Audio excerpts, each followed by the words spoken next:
তো দেখতেছেন এটা ডোয়া পাকা করা হইতেছে। তো ডোয়া পাকা শেষ, ও ছাপানিও শেষ। দেখতেছেন এই সাইডে রং দেওয়া হয় নাই, তো এই সাইডে রং দেওয়া হয় নাই দেখতেছেন।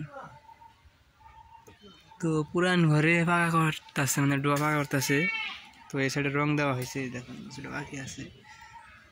তো আসলে এটা দেখাই কতটা পাকা কাজ শেষ হয়েছে। তো যে সিঁড়ি দেখতেছেন, সিঁড়ির কাজও হয় না এখন পর্যন্ত, কিন্তু যখন হয় তো দেখাইতে পারতাম, কিন্তু হয় নাই।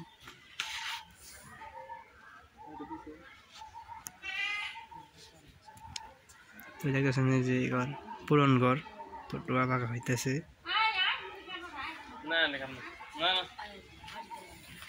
তো ডোয়া দেখেন অনেক সুন্দর একটা ফিনিশিং আইছে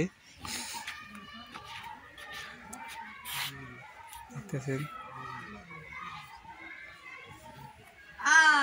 তো এই সাইড দিয়ে কি পাকা হইব না কামরুল? হিন্দা কি পাকা হইব না?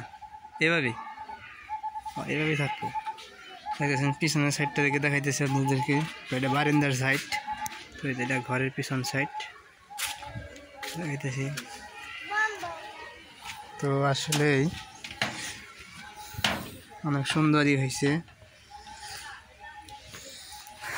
আপনাদেরকে একটা পিছন দিকে, তো আসলে যে পিছন সাইড থেকে দেখুন, তো এই ঘরে কাজ চলতেছে। তো আপনারা দেখুন, তো আপনারা যদি কেউ মানে ঘর যদি এরকম করতে চান, ডোয়া ভাগা করতে চান, তাহলে আমাদের সেই চ্যানেলের সাথে যোগাযোগ করবেন। তো আমাদের সব আমাকে নিজে মিস্ত্রি, তো আপনাদেরকে কাজ করে দিবে, সমস্যা নেই। এখন এই সাইড দিয়ে প্লাস্টার করা হয়েছে, কিন্তু রং দেওয়া হয়নি, সেটা আপনাদেরকে আগেও দেখাইছি, তো এখনও লাগাইতেছি। তো আমাদের মিস্ত্রি হলো এই যে। তো অবশ্যই যারা কাজ করতে চান তারা অবশ্যই ডিসক্রিপশনে নাম্বার দেওয়া থাকবে, তো যোগাযোগ করবেন, সমস্যা নেই, আপনাদের কাজ করে দিবে। যদি মানে সামর্থ্যের কাছাকাছি থাকে সমস্যা নেই, কাজ করে দিবে।